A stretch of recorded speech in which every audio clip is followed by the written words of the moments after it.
अस्सलाम वालेकुम दोस्तों, आज मैं आपको बताऊंगा अगर आपकी सिलाई मशीन धागा ना उठा रही हो तो उसमें क्या मसला होता है और उसको कैसे ठीक किया जाता है। बात का तो ये होता है कि बॉबिन केस से धागा निकला होता है या फिरकी खत्म हो जाती है, फिर भी मशीन धागा नहीं उठाती। अगर आपकी फिरकी और बॉबिन केस जो है वो बिल्कुल ओके है, फिर भी आपकी मशीन धागा नहीं उठा रही, सिलाई नहीं लगा रही, तो आपने उसको कैसे ठीक करना है वो मैं आपको बताता हूँ। सबसे पहले मैं आपको सिलाई लगा के चेक करवाता हूँ। अगर मशीन धागा ना उठाए तो फिर मशीन सिलाई भी नहीं लगा सकती, क्योंकि जब मशीन ने धागा नहीं उठाना तो फिर वो सिलाई कैसे लगाएगी। बल्कि मैं आपको चेक करवाता हूँ। ये देखिए मैंने मशीन चलाई है, मशीन चला रहा हूँ, लेकिन मशीन जो है वो नीचे से धागा उठा ही नहीं रही। अगर उठाएगी नहीं तो वो स्टिच कैसे लगाएगी। तो ये स्टिच क्यों नहीं लगा रही, धागा क्यों नहीं उठा रही, इसमें क्या वजह और क्या प्रॉब्लम हो सकती है वो मैं आपको बताता हूँ। तो इसको ठीक करने के लिए सबसे पहले आपने मशीन का बूट पैर खोल लेना है। बूट पैर खोलने के बाद जो बहुत ही जरूरी और बहुत ही इंपॉर्टेंट चीज होती है वो होती है मशीन की निडल। अगर मशीन की निडल टेढ़ी हुई, मशीन की निडल का नक्का खराब हुआ, वो खराब हुई, तो मशीन जो है फिर भी सिलाई नहीं लगाती होती, टांका नहीं उठाती होती। तो निडल चेक करने का तरीका ये है कि आपने पेचकस निडल के ऊपर वाले हिस्से पर रख के निडल को राउंड घुमाना है। अगर तो निडल बिल्कुल स्ट्रेट घूमती रही तो निडल ठीक है, अगर टेढ़ापन हुआ तो निडल टेढ़ी घूमेगी।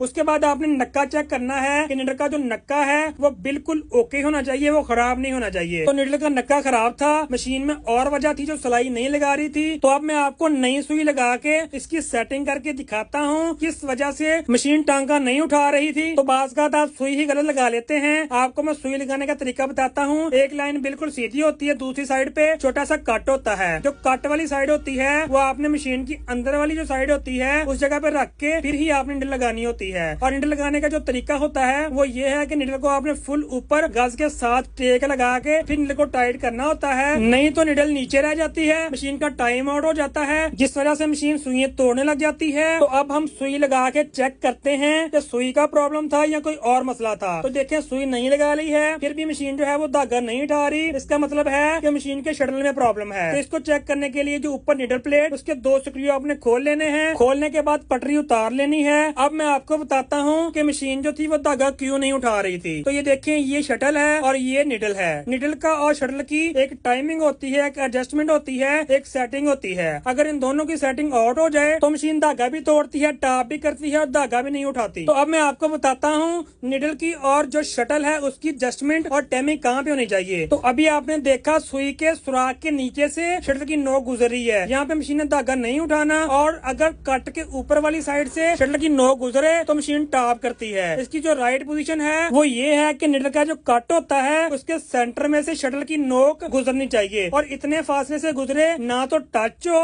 और ना ही ज्यादा फासला हो। और उसके बाद जो गज की हाइट होती है वो ये है कि जब गज फुल डाउन हो जाए तो सुई का जो सुराख है वो शटल की कटोरी से हाफ नजर आना चाहिए। यहाँ पे इसकी राइट पोजीशन होती है। तो गज की जो सेटिंग है वो बिल्कुल ओके है, मगर यहाँ पे इसकी शटल की टाइम आउट है। तो शटल की टाइमिंग करने के लिए शटल पे 3 या 2 स्क्रू लगे होते हैं, वो तीनों को आपने लूज कर लेना है। लूज करने के बाद शटल फ्री हो जाएगा। उसके बाद शटल को आपने इस तरीके से एडजस्ट करना है कि जब गज ऊपर से होकर नीचे को आए तो जो शटल की नोक है वो निडल के जो कट होता है उसके सेंटर में से गुजरनी चाहिए, ना तो टच होनी चाहिए और ना ही ज्यादा फासला होना चाहिए। ये आप देख सकते हैं। इस पोजीशन पे आपने इसकी सेटिंग करनी है। आपने स्क्रू जो है वो बैलेंस में रख के टाइट कर देने हैं। बाजू का आप शटल की टाइमिंग कर लेते हैं, मगर बैलेंस में रख के स्क्रू ना टाइट करने की वजह से मशीन की जो टाइमिंग होती है वो अपनी जगह से हिल जाती है, आउट हो जाती है और मशीन जो है वो डिस्टर्ब होना शुरू हो जाती है। अब मैं आपको इसकी दंदराल पटरी लगा के स्टिच निकाल के चेक करवाता हूँ और धागा उठा के दिखाता हूँ कि पहले मशीन जो थी वो धागा नहीं उठा रही थी और सिलाई भी नहीं लगा रही। तो अब मैं आपको मशीन की सिलाई लगा के भी चेक करवाता हूँ कि मशीन की सिलाई जो है वो कैसी आ रही है, मशीन टॉप तो नहीं कर रही, मशीन दाना तो नहीं दे रही। तो ये आप देख सकते हैं मशीन आपकी बिल्कुल ओके है और सिलाई भी बिल्कुल मोतियों जैसी है। तो ये होती है इसकी सेटिंग और ये होती है इसकी टाइमिंग। और अगर आपको वीडियो अच्छी लगी तो लाइक कर दें और ऐसे ही वीडियोस देखने के लिए हमारा चैनल सब्सक्राइब कर दें और बेल आइकन के बटन को प्रेस कर दें ताकि आपको आने वाली वीडियो आसानी से मिल सके। अल्लाह हाफिज।